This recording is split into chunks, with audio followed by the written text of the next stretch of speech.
Car of the Year is the search for the most thrilling car released in Australia in the last 12 months. We've been testing cars all year, and now it's time to find out which is the best of the best.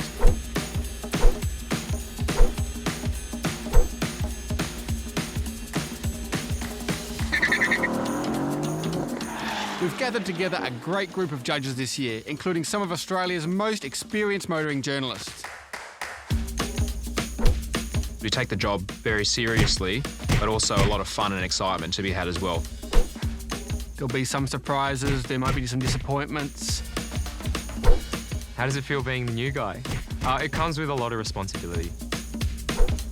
Every time you get the call up, can you be a judge at Picotti, you think, you beauty.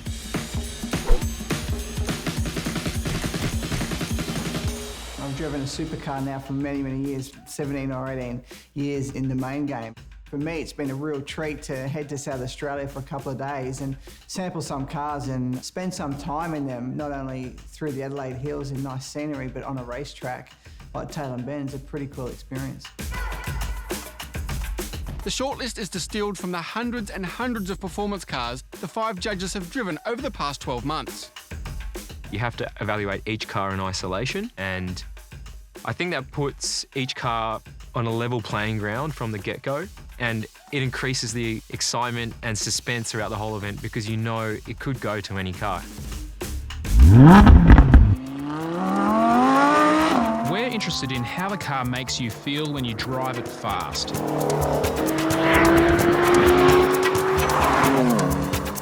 We have 6 criteria at Picotti: performance, dynamics, accessibility, livability, value, and X factor. We're very, very thoughtful about the marks that we're giving each car for each criteria. It's a very long process. Performance Car of the Year is not a comparison test between all these cars. The car is competing against its intended purpose rather than each other. The performance of cars these days is so potent that you do really need to go on track to get their full potential. Yes, they have to cut it on the track, but equally, they're going to be driven on the road, so they have to be decent road cars. You get off the highway that leads from Adelaide to Tail and Bend, and there's a real surprising little area there. We designate a certain section of road, can be quite short, but it usually has a good mix of corners, a good mix of surfaces, so that very quickly you can go through the whole field to get a good read on how they perform in a road environment.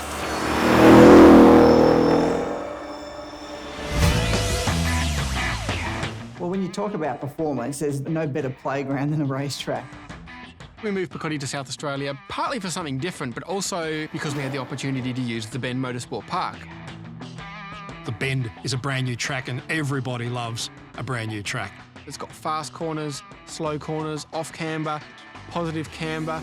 It's got hairpins, it's got left and right. Still got that really long straight to test the car's performance. It had everything we needed for our purposes of testing cars. The racetrack's the opportunity to get in the car, put the helmet on, and push the car right to the limit in a safe and controlled environment, and to do some skids.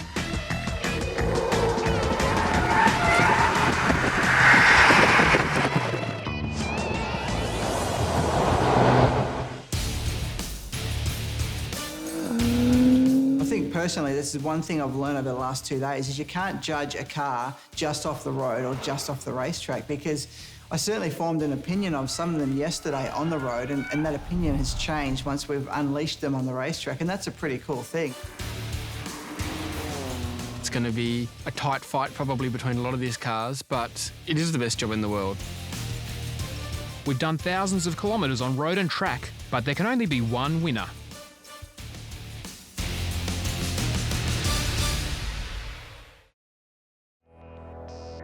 Between the motor team, we've driven most of these cars throughout the year, and I don't think there's any car there that's less than like an 8 out of 10, like a 4-star car. Anything that's got to the shortlist for Picotti is already a masterpiece. There's not really a wooden spoon at Picotti. If you finish last, it's an achievement enough because we've shortlisted you for the event. The Hyundai i30N is an absolute hoot. It's a massive surprise. Lord almighty, 40 grand for that level of performance and ability, not to mention hatchback practicality. It doesn't finish where it is because it's 40 grand. It finishes where it is because it's awesome. No matter what road you were on, the i30N was an absolute barrel of laughs to drive. You can just dial it back when you want to cruise around and then dial up for when you want to attack. Put it in Sport Plus mode and it makes all the pops and bangs like it's trying to be a rally car. Yeah, I love the Hyundai i30N. I think it's a great fun car. For a first effort, the i30N is fantastic from Hyundai. It does everything at such a high level, it doesn't stand out in any area, that it absolutely deserves to finish high up in the order. It's a great little performance car and a fantastic hot hatch.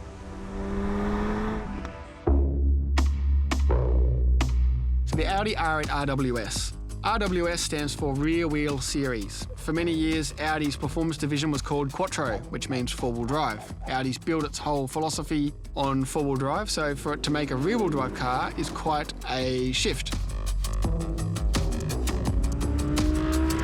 Jumping in and hearing that big V10 behind your ears is really, really quite special. The controls and everything that's delivered inside the car, I think, is really precisely engineered and a real pleasure to be involved with. It's like the bargain buy. Doesn't have front drive shaft, so it's like they've discounted all this money. It's awesome, but you still get what you want, which is the amazing V10 in the back. It's everything a supercar should have. While it didn't quite crest the top step this year, it's an absolutely brilliant car.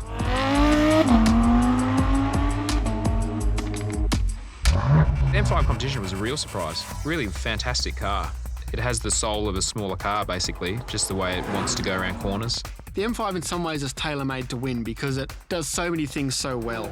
It's practical, it's easy to drive, it's got outrageous performance, it handles really well. A car that weighs that much shouldn't be able to accelerate as hard as it does. In tighter little corners, when you want to come in and get the car rotated, it has a bit of a struggle with its own weight, so it can come in and have a bit of an oversteer. But once you stand on the throttle, the mechanical grip that it develops is pretty impressive, and it takes care of a lot of its problems and gets out. Overall, for me, that car was a definite standout, and for me as well, one that I'd love in my garage. What knocked it down a couple of points and separates it from really the top two was that it was quite easy to identify the faults in the car. When it comes to separating these top three, that's probably a good sign that the car's not really at the winner's level.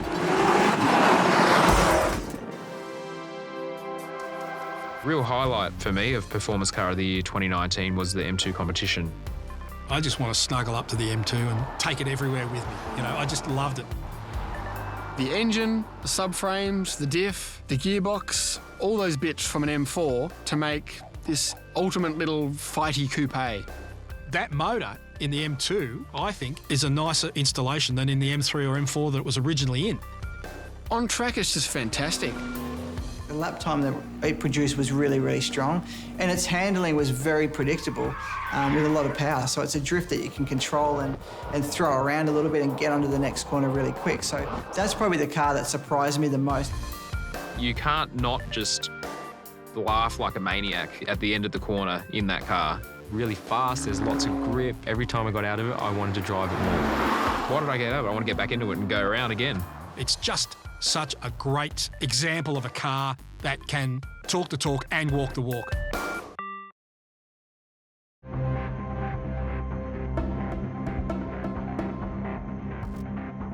It's a serious, serious monster. It sounds evil. Sound just erupts from behind you. So if you want big numbers, the GT2 RS is the car for you. 515 kilowatts, 750 newton meters, 6 minutes 47 around the Nürburgring, 0 to 100 in 2.8 seconds, 340 kilometers an hour top speed. It's just a remarkable set of numbers. It's basically Frankenstein's 911. So it's 645 grand without the Y-Sack pack. By the time you put the Y-Sack pack on it, put it on the road, 750 grand plus for a 911. That's unbelievable. I love the exposed carbon fibre on the bonnet. It's like the engineers said to the designers, nah, we got to put these huge openings in the front bar and push the aesthetic limits because we have a lot of cooling to do. You know you're in the fastest road car.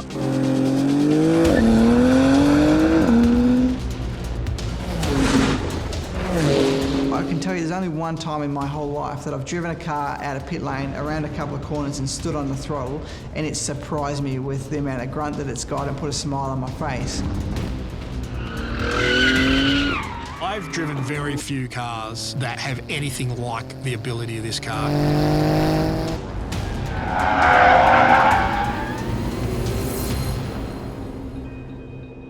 You almost don't want to press the throttle all the way in the 911 GT2. You want to build up to it. It's like opening a Christmas present. You want to open it a little bit at a time. You will swear the first time you do it because it's just relentless. It's definitely a car though that you can't thoroughly enjoy on the road because it's got such a high performance level.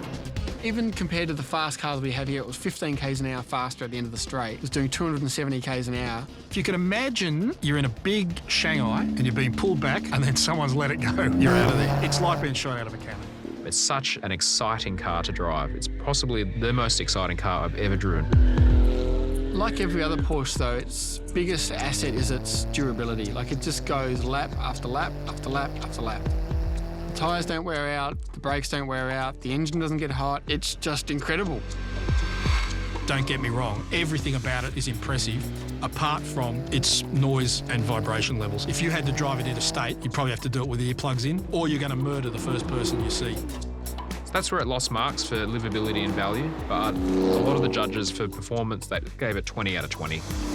In summary, the GT2 RS is one of those cars that makes you wonder where it all ends. No doubt the next one will be even faster and even more capable and probably more comfortable too, but it's just a ridiculous car. It's just a ridiculous set of numbers. How they've made a car that fast, so enjoyable, so usable, it's just an engineering triumph.